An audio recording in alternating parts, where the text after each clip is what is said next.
Adobe Premiere Basics. For this tutorial, you will be learning the basics of how the layout of Adobe Premiere works and how you can customize the workspace.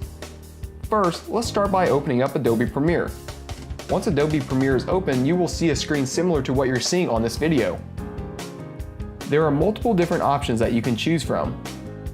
You can either create a new project or open a previously used project. Let's go ahead and create a new project. You're going to choose a new project option, and then you're going to title this whatever you would like. I would suggest whatever your video project is.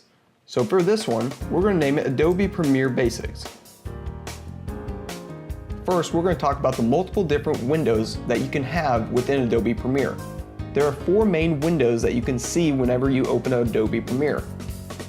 The window over here on the top left is your source and effect controls window, along with an audio clip mixer. On the right is your program monitor. This is where you will watch your sequence in real time. On the bottom left is your project window, and this is where you can actually import any of your footage that you're needing for this project, and you can also add more effects onto your videos. On the bottom center in the right hand corner is your timeline window. This is where you will create a new sequence and also add on to your video project. So now we're going to talk about how you can change the layout of Adobe Premiere. You can literally click and drag the windows wherever you would like. For example, you can take your effects control at the top left and move it to a new window space, so that way effect controls and source are 2 separate windows. So watch as I do this. I am going to left click effect controls and drag, as you can see here, to the left side, and now they are 2 separate windows. I'm going to do the same with the audio clip mixer here, so that way I can monitor the audio throughout the whole video. I'm going to click here so that way my source monitor is nice and shown so I can see everything throughout the whole project. You can also adjust the size of the windows so that way you can actually see what's happening within each window. Next, we're going to talk about importing your footage. There are 2 ways to do it.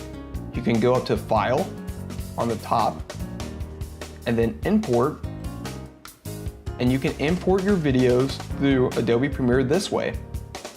I'm just going to import one random video so that way you can see what is happening. In the bottom left, you can now tell that the video has been imported.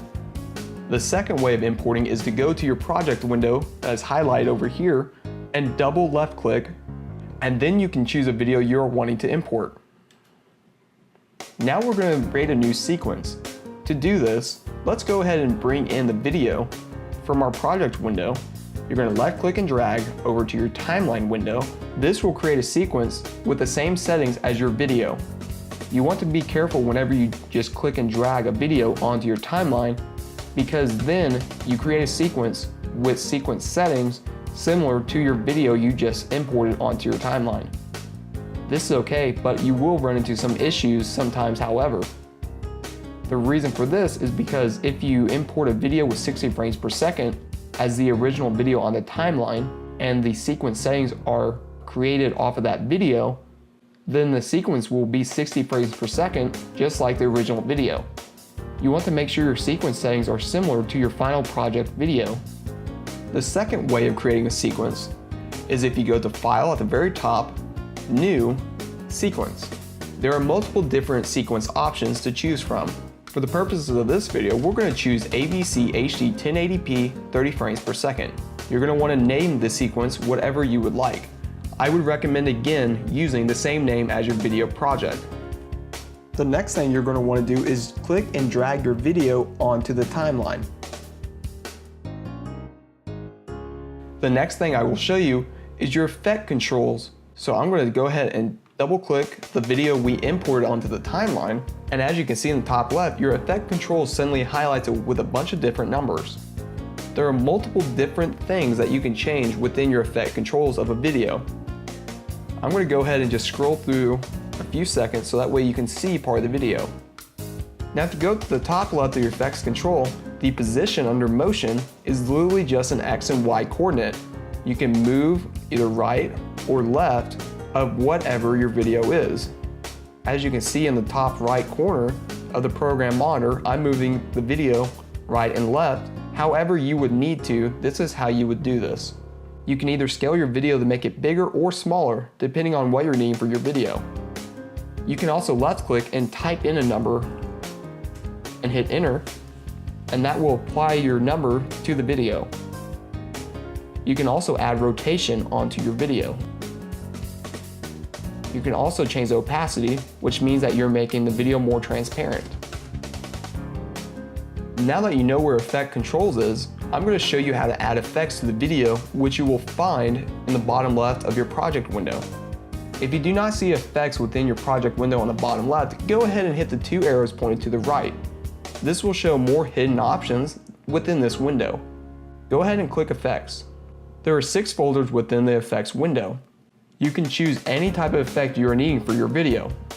Go ahead and play around with these effects and add them onto your video on the timeline. I'm going to go ahead and add a horizontal flip onto this video. As you can see, the video has now changed on your program monitor.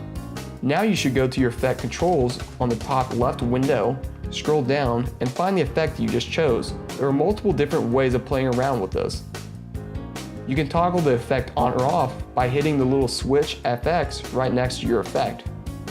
If you look at the program window now, you can tell whether the effect was applied or not. Once you've learned all the basics to Adobe Premiere and learned how to lay out all your windows, you will be able to start editing all your videos like a professional.